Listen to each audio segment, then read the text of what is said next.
Hey guys, Lewis Cahill here for Ginkin Gasoline. I'm at the Smith Optics booth with my good friend Peter Currow. Peter, it's good to see you. Hello, Lewis. Peter is going to take some time to tell us about some of the new lens options that Smith has and what lenses might be right for the kind of fishing that you do. Smith Optics, we have the most technologically advanced polarized lens in the world. It's called Chroma Pop.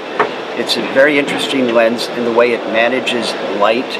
It blocks out certain light waves in particular areas that are critical for your brain recognizing colors and all. So it'll have a dip in the spectrum at 480 nanometers and 580 nanometers. What it does is it will accentuate colors, make them really pop, hence the name Chroma Pop. We have it in a whole variety of lens tints, and for the fly fishermen, you know, some of the brown-based, copper-based type of lenses are the best ones for them to use. The fly fisherman has a tendency to stay away from some of the gray lenses or gray, blue mirrors on a gray. But these others give a little bit more contrast and are a lot of fun to use. We have a number of new frames here also. I'm going to talk about the Dockside right now. The Dockside is a large fit frame. It incorporates our spring hinges, our hideaway spring hinges. This helps with the fit on a variety of facial sizes and all. We use a Megal temple and nose pads. Megal is a material that gets a little tackier when, you know, if you're warm, sweating, anything like that. So it's a large fit, large coverage, and it comes in a number of different of our lens tints. So when you talk about the lens causing colors to pop, I assume we're talking about the colors of, say, redfish or trout. Well, it's actually all colors, but a lot of guys, it's almost as if you're looking at an HD television versus a regular television. Right.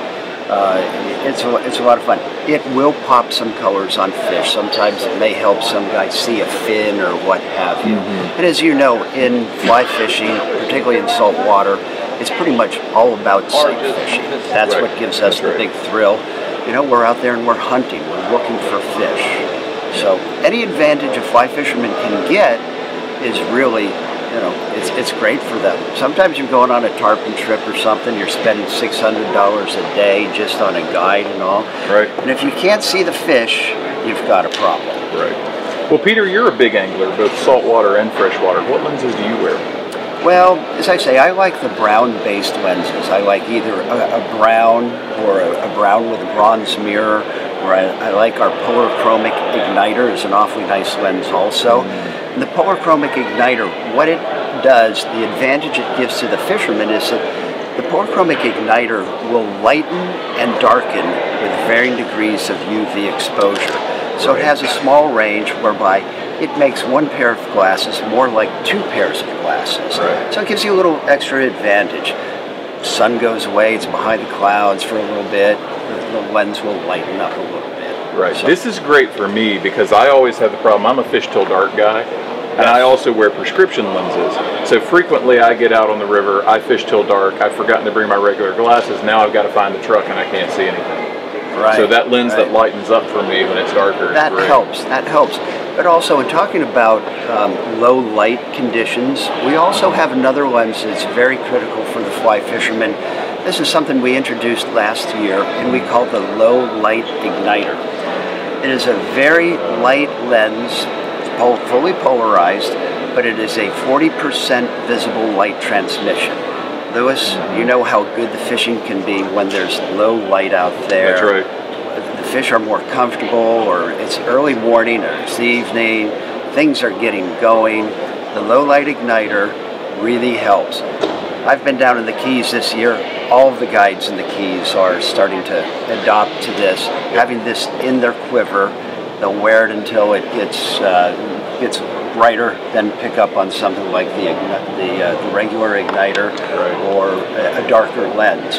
But this will let in 40% of visible light versus a standard sunglass is generally in the range of 12 to 15 or so percent. So you can see there's a pretty big difference right there. Yeah. So these things can really save your bacon.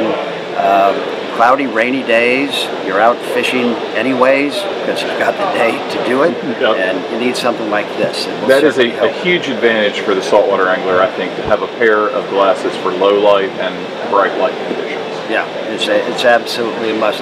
A guy should actually have a couple pairs of sunglasses. Right, yeah, absolutely. I also understand there's some great technical advantages to the ChromaPop as far as the life of the lens and the durability of it. The ChromaPop lens is a very interesting lens. It's not polycarbonate and it's not glass. It's a material we call Trivex. It's a material that is used in optical prescriptions. Perhaps yours right now is a Trivex lens. It's Trivex, and it is very lightweight. It's about 75% lighter than our competitor's glass. It is 4 to 5 times more scratch resistant than polycarbonate. It has the clarity of glass and the impact resistance of polycarbonate. So it's a very interesting lens also in that it is not a laminated lens. It's a new treatment to a lens that incorporates the polarization without lamination, without optical glues, and it's very lightweight. I can give this to you and you'll feel. Oh, that's remarkable. Yeah, they're amazing. What that's going to do for you is it's going to give you a lot of comfort on a long day. They're very comfortable. Personally, I like to fish 8-10 hours a day, and if a pair of glasses is not comfortable on me, I'm going to get a sore spot or a little anxious or what have you. That's a big deal for me. Wearing prescriptions, my lenses are a little thicker, and that's a real advantage. Yeah. I also like the idea that the lens is not going to delaminate ever. No, it doesn't. It will not delaminate. It cannot come apart like that. Well, that's pretty exciting stuff, Peter. Thanks for taking time to chat with us about it.